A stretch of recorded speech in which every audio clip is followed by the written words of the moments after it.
તો માથું કપાઈને અહીંયા પડ્યું હતું, અહીંયા આખું ગરદન. તમે બધા જમતા હતા તો જમ્યા તો જેવું પ્લેન ફૂટ્યું તો મારા વાઈફ કે આ શું ફૂટ્યું? કોઈ જ ના શકે, ભગવાન આવું દુઃખ કોઈને ના આપે. બહુ મહેનત કરી છે પણ કાકા અંદર જવાની પરમિશન નહીં આપી રહ્યા.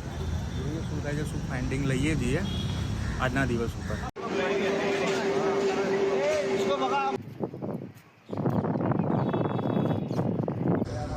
Air India flight 171 263 death. હજુ આ હાદસો ગુજરાતની પબ્લિક ભૂલી નહીં શકે. આજે અમે એ જ વસ્તુ એક્સપ્લોર કરવા માટે એ જ સ્પોટ લોકેશન ઉપર આવ્યા છીએ કે જે તમને બી બતાવી શકીએ કે એકચ્યુઅલમાં રિયાલિટી શું છે.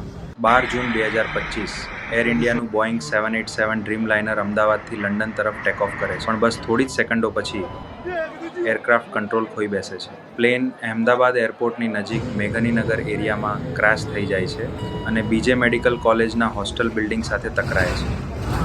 આજે એરક્રાફ્ટમાં 242 લોકો હતા, જેમાંથી 240 કરતાં વધુ લોકોની દર્દનાક મોત થઈ જાય છે. રેસ્ક્યુ ટીમ, ફાયર બ્રિગેડ અને એમડીઆર તાત્કાલિક ઘટના સ્થળે પહોંચી જાય છે, પણ નુકસાન એટલું મોટું હતું કે આખું શહેર શોકમાં.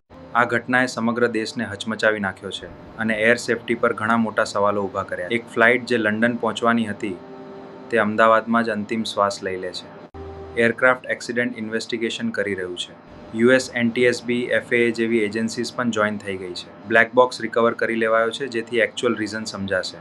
આજે આ દિવસને 1 વર્ષ પૂરું થયું, પણ આજના દિવસને જો ગ્લુમી ડે ઓફ ગુજરાતના નામેથી જો ઓળખવામાં આવે તો પણ તે ખોટું નથી.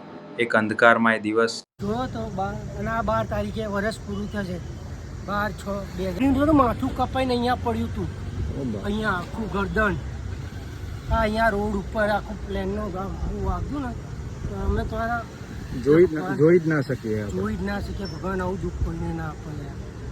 તો અને મારા વાઈફને અમે બધા જમતા હતા તો જમ્યા તો જેવું પ્લેન ફૂટ્યું તો મારા વાઈફ કે આ શું ફૂટ્યું? તો જોઈને તો પ્લેન ફૂટ્યું. પછી અહીંથી ઉડી આવ્યું, અહીંયા બધા અહીંયા ચડી ગયા. અહીંયા ગાડીઓ બી બહુ બધી ગાડીઓ હતી.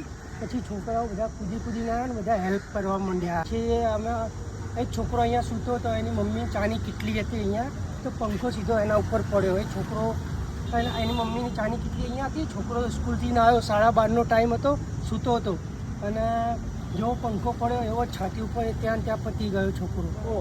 એનું છોકરાનું નામ આકાશ હતું. અહીંયા આગળ મહાલક્ષ્મી છે ને ત્યાં રહેશે.